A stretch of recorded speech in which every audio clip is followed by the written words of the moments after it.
Hello and welcome to today's update. Today is Thursday, 15th of September 2022. We'll start off with SPY, so that you're looking at the daily chart of SPY. So SPY lost over 1% today to close at 390. It closed right at the previous daily close right here. So the previous daily close was at 390.76. It closed just below that level. But overall technical picture is looking weak. You see the momentum indicators are trending lower. If you look at the MACD is below the zero line and heading lower. RSI is moving lower. So overall the technical picture looks weak. So that tells me that this previous low, which is a near-term support, is weak at the moment. Now if this level is breached, then we're looking at support levels around 370. There is some support around 380, and then there is support around 370, and below there is the June low. If we look at the 2-hour chart of SPY, just to see how things are breaking down. So this is the 2-hour chart of SPY. You can see that it closed right at the previous lows right here around 390. So if this level is breached, then we're looking at 380 level, which is, there was some interaction with this level right here, and below there the support around 370, 372 area. So there is support every 10 points or so. So this level is very important, 390, because it held that level last week. So we need to see whether or not it can bounce off that level, the 390. Now, as I mentioned, that SPY it closed right at the previous, last week's low. But if you look at S&P 500, this is S&P 500, it closed just below last week's low. So this is last week's low, which was 39.08. Today it closed at 39.01, so about 7 ticks below. Let's just give the benefit of the doubt and say that it is at support. As you can see, there's a lot of interaction at this level, so this is an important level. But even on S&P 500, the momentum indicators are weak. So this area, this support, looks vulnerable. So we need to see whether or not it manages to hold it over the next few sessions. If we look at QQQ quickly on a daily basis, so the QQQ is looking weaker than S&P 500. It closed below last week's low. So the last week's low was around 293. So it closed today at 291. So it made a new swing low.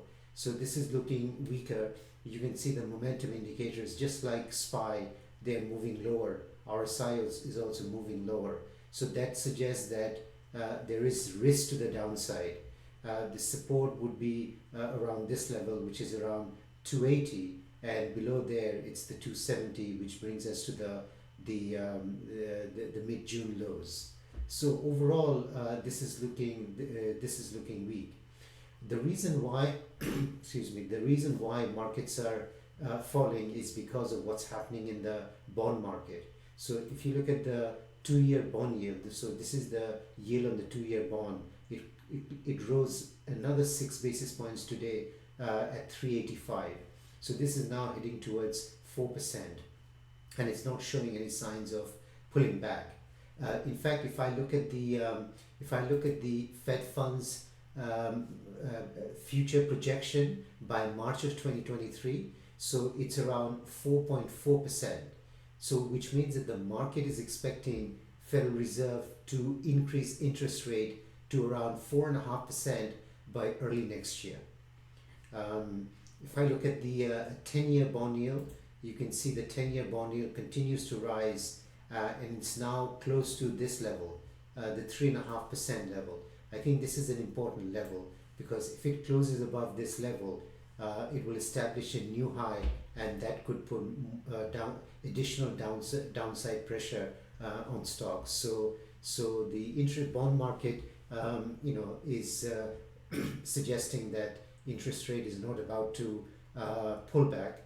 The other thing is Federal Reserve is going to meet next week and announce the interest rate increases on Wednesday, the 21st of September. Market is now pricing in 75 basis point rate hike, and also the market would want to understand what the Fed's expectations are for the two meetings this year after the September meeting, one in November, one in December. At the moment, the market is expecting Federal Reserve to increase Fed funds rate by 50 basis points in November and by another 50 basis points by December. So including the September, we're looking at a total of another 175 basis point increase this year. 75 in September, 50 in November and December. So that's a lot of rate increases coming, not to mention additional increases in early 2023. And that's why the markets are getting very nervous with all these rate increases coming up. If you look at SPY, not sure that it's going to make any rebound from here. We may have to go back and revisit some of the June lows with all these, unless the Federal Reserve, unless Chairman Powell indicates next week that there's going to be some kind of moderation or slowdown in the pace of rate increases. But it's unlikely that he would do that because the economy is still quite strong. The inflation CPI report that came out this week showed that inflation is still very high and widespread. The jobs report that came out early this month showed that the labor market continues to be tight. So with all that, it's unlikely that the Federal Reserve is going to suggest that the pace of increase is likely to slow down, and that's going to keep stocks under pressure. If we look at the dollar, US dollar, so it's still quite elevated. It hasn't gone up like the way the yields are rising, but it's still quite high, and it's not showing any signs of a reversal. So this is still quite strong. If we look at the gold, so the gold is not looking good. If I show you the weekly chart, so we have a channel right here the gold has been following, and it's now heading towards the bottom of this channel. So the bottom of this channel is around 1650. So we'll see whether or not it can find support there, but at the moment that's where the projected price target is around 1650, which would be to the bottom of this channel. If we look at VIX, so we look at VIX, so the VIX is again it's finding it difficult to break through this level 2750, even though the market was down a lot, but VIX hasn't been able to break out to the upside, so it's still struggling. So we'll see whether or not if VIX pushes through this level, 27.5 level, closes above that level, that could rattle the market a little bit. So we're looking at watching VIX also.